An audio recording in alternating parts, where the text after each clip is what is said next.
అది ద్వాపరయుగం చివరి ఘట్టం. ఆ రోజు ఏం జరిగింది? ప్రళయానికి ముందు భారీగా గాలులు వీచాయి. ప్రజల నివాసాల్లో మట్టి పాత్రలు వాటికవే పగిలిపోవడం మొదలయ్యాయి. భారీ విపత్తుకు ఇవి సంకేతమని కృష్ణుడు భావించాడు. అయితే అందరినీ సమావేశపరిచాడు. సముద్రంలో స్నానం చేయాలని ఆదేశించాడు. కృష్ణుడు పిలుపు మేరకు ద్వారకు విచ్చేసిన అర్జునుడికి రాబోయే విపత్తు గురించి చెప్పాడు.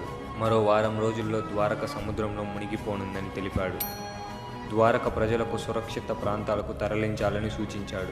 ఆ తరువాత శ్రీకృష్ణుడు అరణ్య బాట పట్టడం, ప్రాణాలను త్యజించడం జరిగిపోయాయి.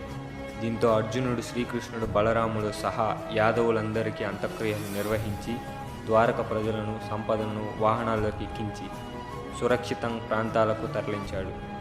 వారంతా అలా నగరాన్ని దాటగానే సముద్రుడు ఉగ్రరూపం దాల్చాడు. దువ్వెత్తున ఎగసిపడుతున్న అలలు క్షణాల్లోనే ద్వారకను ముగించాయి. ఇదే ద్వాపర యుగం.